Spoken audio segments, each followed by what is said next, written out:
Greetings, Minecrafters, and welcome to another delightful Minecraft conversation on all things well-being. My name is Dr. Kimberly Quinn, and it is my pleasure today to help people become the boss of their brain. It's super important because thoughts come first and feelings come second, and then actions or behaviors third. So therefore, by learning to control our thoughts, first we have to become aware of our thoughts, right? And then controlling them literally leads to a better life because our thoughts dictate our lives. So we change our thoughts, we change our thinking, right? We change our lives, literally. Okay, so what we're going to talk about today is not taking things personally. And I'll just put it out there. If any of you actually listen to the podcast, right, no visual, you'll see a similar or even the same title. And just know that it might be similar. It will not be the same exactly. Why? Because my mind can go any which direction when I'm actually filming, for one, and also with the actual podcast, I can sometimes read clips from articles and things like that it's not so much, not so easy out in the woods doing that. So they're different. They're a little bit different, similar theme, but different. And so today, I talk about just not taking things personally. It's something I practice myself on a daily basis. Not that I don't slip up, because I'm a work in progress, though I'm pretty aware of it. And when somebody says something snarky or disrespectful, I've learned to, in general, because I slip up too, a little more hungry or angry or don't feel well or overtired or whatever, it's easy to slip into old habits for certain. Though for the most part, I'm pretty aware of this. Well, I like the sun over here. I wanted to walk forward, but this is just so nice. The beaver pond and everything.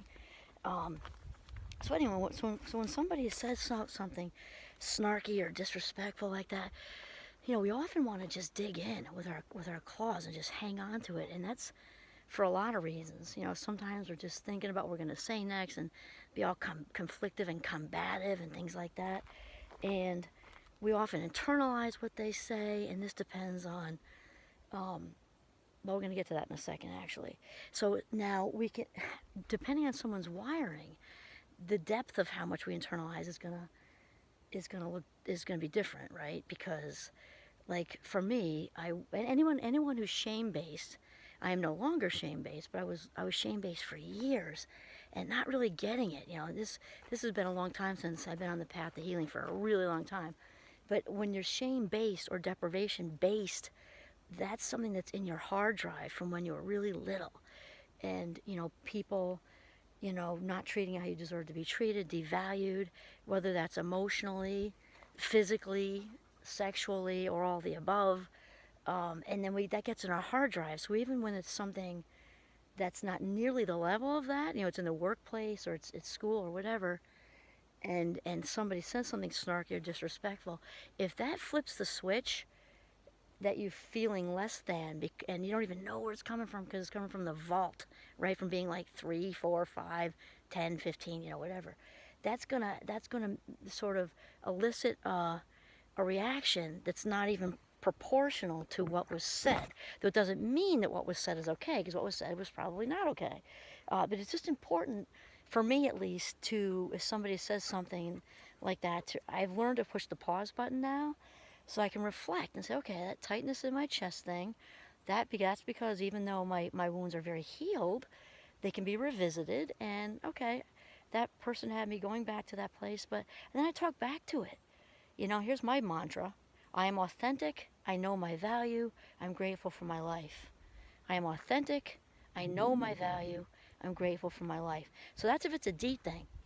Sometimes it may not be so deep. It might just be somebody being a jerk, and they just say something that's disrespectful and whatever. And really what is important is to realize that we are all of our own main characters on our stage. We are all our own main characters on the stage. And therefore, the majority of what anyone is saying to us with snark and disrespect, or if it's even deeper or nastier or whatever, is the high majority of that is about them, because they're coming from their own filter, their own head. I like to say to my own kids, like their own living room, right? And it's important to realize this, because when the majority of even if it seems so personal, it's really coming from the ground up, from the vault with them. That includes how they were brought up. It includes their birth order, right? Whether they're an oldest, a youngest, an only child, whether they grew up in poverty or they grew up well off or somewhere in between. Their own mental health issues, their own stress level, their own whatever's going on at home, their whatever might have just happened with the partner. All of that feeds into it. And it's so important to remember that. And it doesn't mean that whatever they said is okay. It just means to learn to hit the pause button, because, which also goes along with mindfulness. You know what a fan I am. Because when we practice mindfulness, we are far less apt to react versus respond, right? React is like this knee-jerk thing. Go Giovanni, look at him go there. Woo. Because reacting doesn't usually end up good for us. Doesn't work out well for us, right? I don't have the grammar police with me. My daughter, who's a second grade teacher, doesn't work out well for us. Responding's way better. You know, the one exception is when, you know, God forbid, a toddler's ready to run out in front of a car or something, then reacting is good. But usually it's not good. So responding is better. So learning to hit the pause button, realize whatever somebody is saying is a projection of their stuff onto you. Even if they've got facts and stuff that fits with you and everything else, it's the high majority of it is about them. And also, taking things personally is just so completely unnecessary, you know, and it wastes our valuable life minutes. So talking about internalizing, right? We can often internalize what they say, bringing it right into our living room, which is not good. And it's it doesn't need to happen, because there are things we can do, which I'll get to shortly, that prevent this from happening. And just like anything else we've been talking about, what we practice, we inevitably get good at. And I've been practicing not taking things personally for a very, very long time. And, you know, we're kind of on this, I didn't really like consciously create a mini-series, but I think it is kind of turning into one, because the last one was on personal freedom, right? It is next to impossible. I don't like the word totally impossible, right? Or words totally impossible. It's next to impossible to be free, to have personal freedom, if you're apt to take things personally. Because it's like, they're like, I'm out in the woods here, something, you know, like bear traps. Hopefully we don't step on one. But it's just like bear traps everywhere. Like, just, you step this way, step that way, step forward, and snap, snap, snap. And you're stuck and trapped, because taking things personally traps us. It traps us in our heads. And we can lose valuable life minutes as we replay and that whole feedback loop over and over and over again, where it becomes our reality. And then it's just to even think of them life minutes that are lost, that we'd like to have back someday, that I know I'll like to have back someday when I'm like 100, you know, skydiving and, I don't know, whatever I'm doing. But the fact is, we're not going to get those back. And taking things personally, you know, it's there. Not only is it unnecessary, it robs us of life minutes, it's exhausting. The life minutes we've got here also become of much lesser quality. Those are totally lost.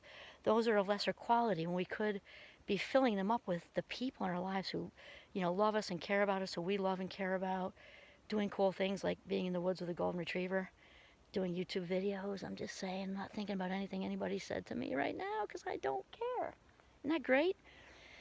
And it's different also if somebody says something to us that's personal, sort of, but it's constructive. You know, maybe it's somebody really has our best interest in mind, or they don't, but it causes us to, you know, to be reflective and come out on top. You know, if you can be reflective and be like, oh wow, okay, I could work on that, you know. But it's not in the hard drive like that, because that's different. I mean, if somebody gets in the hard drive, then it's tripping a chord in you probably from something earlier. So do little archaeological digs that you can get rid of the splinter, really. If you saw the last, you know what I'm talking about with splinters. Main characters on their stage. And okay, so here's some tips. And I'm going to say I didn't really take these from anybody. I did read an article though recently by Frances Bridges. She wrote an article in Forbes, which was really good. It's just that I kind of already had this stuff to be truthful, but I'd rather shout it out and be safe. And of course, the 4 Agreements I mentioned before, Don Miguel Ruiz, that's a great read if you haven't read it. And Don't Take Things Personally is one of the 4 Agreements, which, oh, it's just such a good book. So I think of them, the ways to stop taking things personally. Number 1, right off the top, stop worrying or caring about what other people think. And you're saying, oh, that's easy for you to say. It is easy for me to say, and it's actually that easy to do with practice. So I usually separate simple and easy. So it is that definitely that simple, because we can choose it, just like we choose to tie our shoes in the morning. I mean, we can choose it, and we'll get some resistance from the brain, right? Because I have itchy nose. Must be the woods. I don't know. It might take some practice. We can choose it. It is that simple, and it can be that easy once you make a commitment. And so I think of like, the Nike commercial ones, like just do it with a little swish, right? I think of with stop worrying or caring what people think is just don't do it. Just stop doing it. Stop caring. Valuable life minutes, slipping right through your fingertips, right down the rabbit hole. That whoever that is who said whatever they said is not worth 1 minute of your valuable life. They're not. Think about that. Think of being like 95. I told you what I'll be doing at 100. If 95 years old, picture just this in your imagination. If like the heavens opened up and said you could have, 15 minutes back of being whatever age you are now, for 15 minutes, and like what would you do with them when you're already 90 or 100 or 80, whatever you are, way older, okay? And imagine what that would be. You would probably plan and plan and plan. So every millisecond of that 15 minutes of being 35, 45, 55, or whatever was just used to its extreme, just enjoyment, right? So think about that when you let these minutes go at work with some colleague that, like, who cares? Who cares? Okay? Okay, so I wrote this little thing where I had a little snark going on with me with this, because people who say nasty things, I'm just not a fan of negativity. But I mean, obviously, if they're so focused on you, which at this stage of my life I might even verbalize, if they're so focused on you, they must have a rather large void going on in their own life, all right? I'm just saying. So you can say, hey, whoopsie, slipped a little bit there. Maybe they should take up golf or tennis or, I don't know, origami, something. Fill up their time, because they got way too much of it if they're thinking of you on that level. That's just nuts. And then this one should really be first, but know your value. I can't say enough. We've done, I did one on win from within.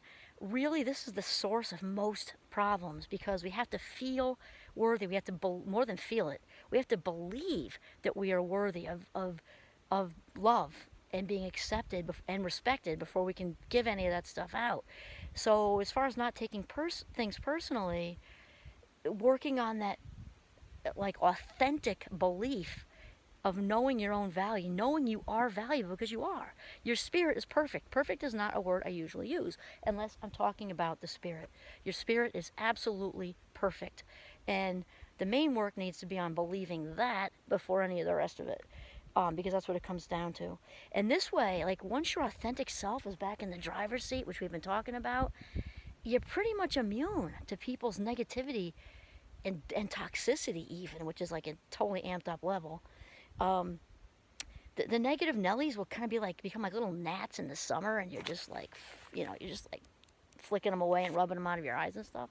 Squish, because you just had this amped up level of, you're not worth my life minutes. You can even say that in your head privately, or maybe out loud, depending on if it's a toxic person.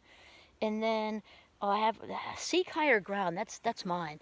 So because especially if you're shame based too, and somebody trips a chord in you that's bringing you back there, seek higher ground. Seek somebody who's on your inner circle, like an onion, the inner layer of the onion, who's safe, trustworthy, loves you.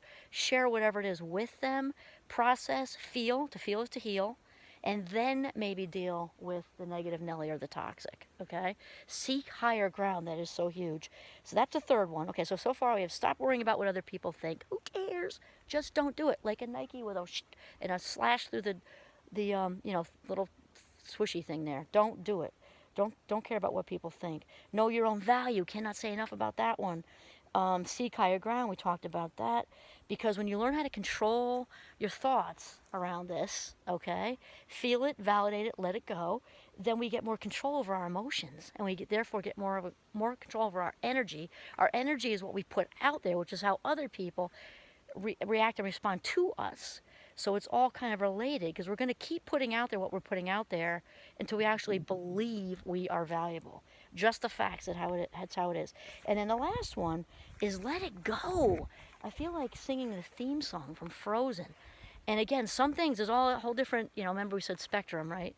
So there's like the light, disrespectful snark that something might happen at the water cooler at work. And then there's the whole middle, amped up a little more. And then there's like the toxics, but it does come down to eventually, depending on the severity of whatever was said, to letting it go. And if it's anywhere here-ish and here-ish, who cares?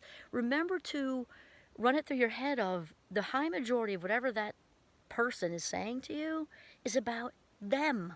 It is a projection and shame actually is the most common emotion to project, because it's so unbearable for people. It's so unbearable. People don't want to feel shame, and so they project it onto other people because shame is just excruciating.